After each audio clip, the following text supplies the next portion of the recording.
एक दूसरे से मिलजुल कर रहते थे। और फिर एक दिन 7 समंदर पार से कुछ उल्लू उस जंगल में आते हैं।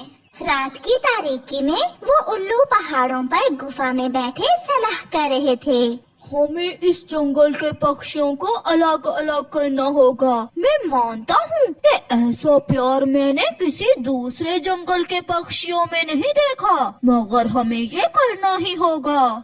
ये बहुत मुश्किल है। मैंने देखा है कि सब पक्षी एक दूसरे का बहुत ख्याल रखते हैं। उन्हें अलग अलग करना बहुत मुश्किल है।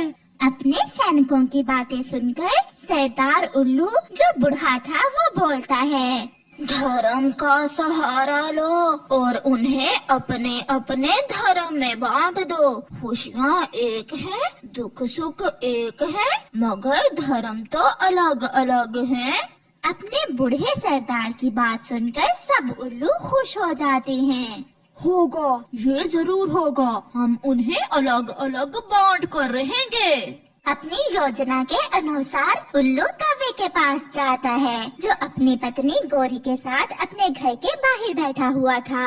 कौवे, ये जंगल, ये पेड़, फूल फल, नदियाँ, ये सब कुछ अगर तुम्हें मिल जाए तो तुम्हें कैसा लगेगा? ये सब कुछ पहले भी मेरे पास ही है। इस जंगल में रहने वाले सब पक्षी इस जंगल पर अपना अधिकार समझते हैं।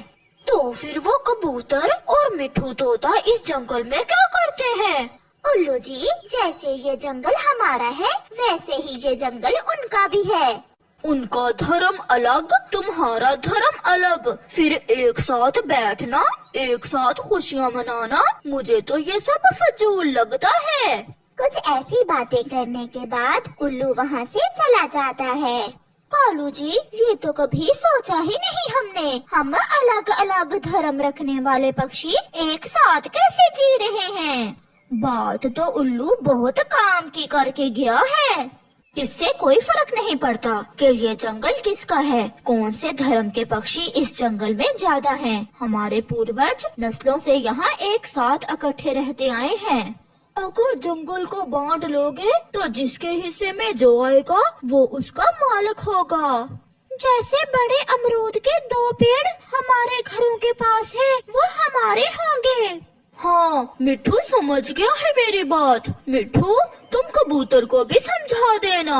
उल्लू वहाँ से चला जाता है। रात को मिट्ठू, उसकी पत्नी हरियाली, कबूतर और उसकी पत्नी लूसी एक साथ बैठे हुए थे। अगर जंगल ऐसे बट गया तो हम जंगल की दूसरी दिशा में कैसे जाया करेंगे?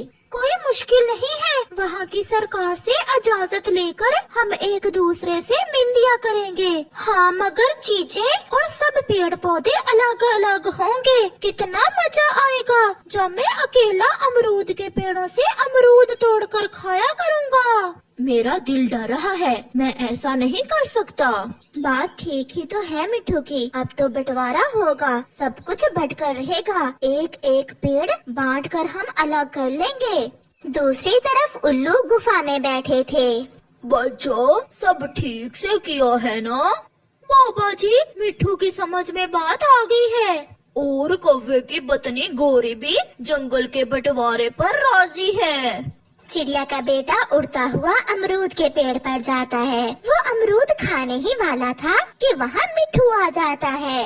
रुको रुको छोटे बच्चे, रुको, ये अमरूद अब हमारे हैं। ये जंगल बंटने वाला है, अब सब कुछ बंट जाएगा। तुम यहाँ से चले जाओ। अंकल, पहले तो ऐसा नहीं था, हम सब मिलकर सारे फल खाया करते थे। हाँ, मगर अब कुछ दिनों तक सब बदल जाएगा। रोता हुआ छोटा चिड़िया का बच्चा वहाँ से चला जाता है। मम्मा, मम्मा, मुझे मिट्ठू अंकल ने अमरूद खाने से मना कर दिया।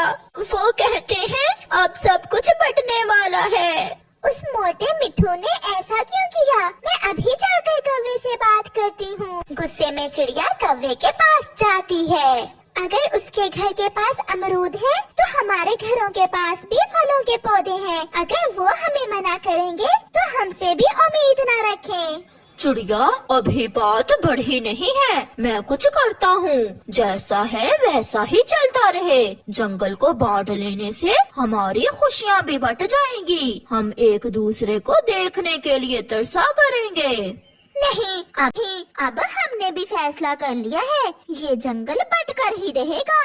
बात बढ़ जाती है, सभी पक्षी एक जगह इकट्ठे होते हैं। अगर हर कोई बात करेगा तो लड़ाई बनेगी। हमारी तरफ से मिट्ठू बात करता है और हमारी तरफ से मैं बात करूंगी। कौवा चिड़िया को रोकना चाहता था, मगर वो चुप रहता है।